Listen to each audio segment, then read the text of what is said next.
Antimatter এমন এক বস্তু যার 1 গ্রাম তৈরিতে খরচ হয় প্রায় ৬২.৫ ট্রিলিয়ন ডলার। ঠিকই শুনেছেন, এটা কোনো সোনার বা হীরার টুকরা নয়, বরং এটি এক ধরনের অ্যান্টি পদার্থ যার নাম অ্যান্টিম্যাটার।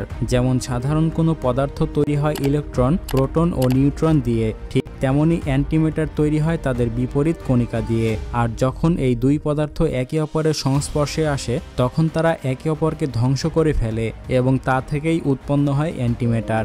বিজ্ঞানীরা বিশ্বাস করেন অ্যান্টিম্যাটার ভবিষ্যতের হয়তো জ্বালানি হতে পারে, কারণ মাত্র 1 গ্রাম অ্যান্টিম্যাটার থেকে পাওয়া শক্তি দিয়ে পুরো একটি দেশের একদিনের বিদ্যুৎ সরবরাহ করা যাবে। কিন্তু সমস্যাটা হলো এই বস্তু তৈরি করাটা প্রায় অসম্ভব। পৃথিবীর সবচেয়ে শক্তিশালী এই যন্ত্র প্রতি বছর মাত্র কয়েক ন্যানোগ্রাম অ্যান্টিম্যাটার উৎপাদন করতে পারে।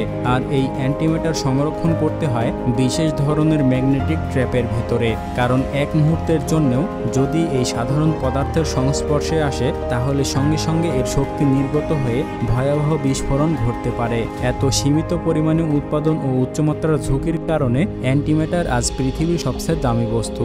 এক কথায় বলা যায় মানব সভ্যতা এখনো অ্যান্টিম্যাটারের রহস্য দরজাতে পৌঁছেছে, কিন্তু এর ভেতরে ঢোকার সাহস এখনো অর্জন করতে পারেনি। এখন প্রশ্ন হলো এটি আসলে দেখতে কেমন? আসলে বাস্তবে অ্যান্টিম্যাটারকে খালি চোখে দেখা যায় না, কারণ এটি সৃষ্টি হওয়ার সঙ্গে সঙ্গেই সাধারণ পদার্থের সংস্পর্শে এসে ধ্বংস হয়ে যায়। বিজ্ঞানীরা যখন এটিকে ম্যাগনেটিক ট্র্যাপে ধরে রাখেন তখন এটি এক ধরনের আলোকময় গ্যাস বা প্লাজমার মতো উজ্জ্বল আভা দেয়। আর এর কোনো নির্দিষ্ট রং নেই, তবে পরীক্ষাগারে এটি সাধারণত নীলচে বা বেগুনি আলো ছড়ায়।